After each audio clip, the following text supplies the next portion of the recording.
Some budget phones are really good, but some not so much.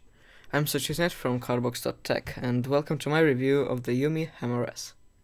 The Umi Hammer S is a phone I bought about 2 years ago and used it for a few months, so I have quite some experience with it.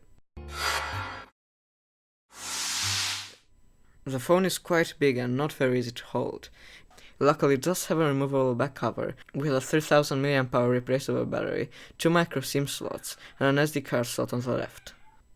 On the right side we can find the power button and volume switch, and on the left, on the top we can find the headphone jack and the IR blaster, and on the bottom the USB Type-C port and the mono speaker. The phone's got an MTK6735 with a quad-core ARM A53 clocked at 1.0 GHz and 2 GB of RAM, which makes the 3D gaming performance really bad, it being able to perform well on only a few light 2D games, such as Cut the Rope.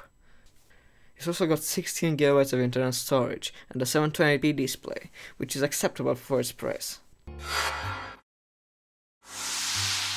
The phone's got a 720p HD display with an OK screen brightness and color vibrance. As I briefly mentioned before, the phone isn't very good at running intense 3D games, and can only run smoothly a few games due to its very slow processor and graphics card.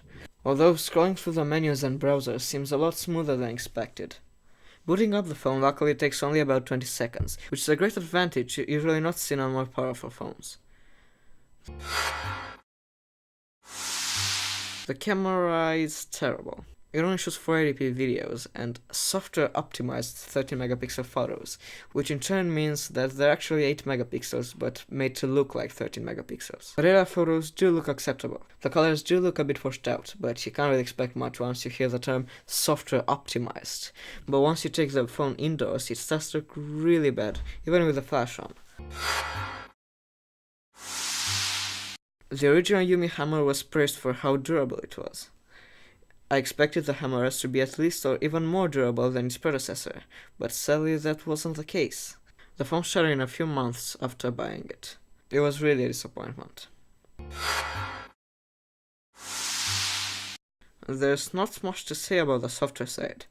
The OS is an almost stock version of Android 5.1, with a bonus of their root jaw integration system, which lets you install a few ROMs onto it. Well, here's where the phone becomes a real deal breaker. The Wi-Fi receiver is really bad. Although 4G works fine, the Wi-Fi download speeds are low even at 3 bars. The Umi Hammer S is not a very strong phone. It doesn't have an enormous battery and doesn't succeed on the camera side at all either. I think the reason it was made is because of the plethora of new features it had for 2015. Had USB-C, an IR blaster, a removable back cover, and many others. But looking back, I can safely say that this phone is just not good enough for the price. I'll have to give it 5 out of 10. I really can't recommend you buying it, even if you were in 2015. Thanks for watching, and please subscribe to Cardbox Tech to see more.